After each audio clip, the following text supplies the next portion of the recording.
10న తెలంగాణకు రానున్న ప్రధాని నరేంద్ర మోదీ సభను విజయవంతం చేయాలని పిలుపునిచ్చారు బీజేపీ జాతీయ కౌన్సిల్ సభ్యులు గుజ్జుల ప్రేమేందర్ రెడ్డి. తెలంగాణ బీజేపీ ఆధ్వర్యంలో నిర్వహించనున్న భారీ బహిరంగ సభ నేపథ్యంలో మహేశ్వరం నియోజకవర్గ బీజేపీ కార్యాలయంలో సన్నాహక సమావేశం నిర్వహించారు. భారీగా ప్రజలను సమీకరించాలని సూచించారు. రాబోయే రోజుల్లో తెలంగాణలో బీజేపీ జెండా ఎగరవేయడం ఖాయమన్నారు. ఈ సమావేశంలో రాష్ట్ర, జిల్లా, మండల స్థాయి నాయకులు, డివిజన్ అధ్యక్షులు, మోర్చా నాయకులు, మాజీ ప్రజాప్రతినిధులు పాల్గొన్నారు.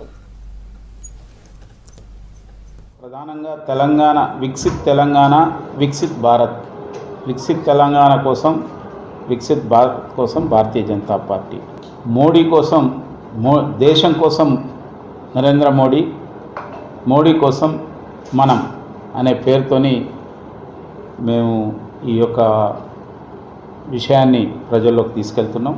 అసలు 10 ఏళ్ళు పట్టింది బీఆర్ఎస్ ప్రభుత్వం ప్రజలలో ఆదరణ కోల్పోవడానికి. ఈ 2.5 సంవత్సరాల్లో కాంగ్రెస్ ప్రభుత్వం తన యొక్క ఆదరణ కోల్పోయింది.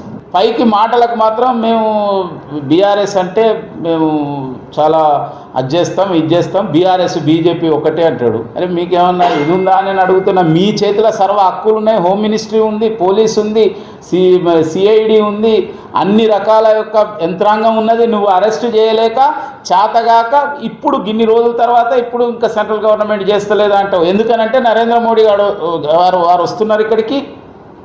వారు తెలంగాణకు అనేక రకాల అభివృద్ధి కార్యక్రమాలు ప్రకటించబోతున్నాడు కాబట్టి దాన్ని డైవర్ట్ చేయడం కోసం ఇటువంటి ఒక గాలి మాటలు మాట్లాడుతున్నాం. ప్రజా సమస్యలపైన భారతీయ జనతా పార్టీ పోరాటం చేస్తుంది. బీఆర్ఎస్ ఇంకా అవినీతి దీంట్లోనే కూరుకొని ఉన్నది.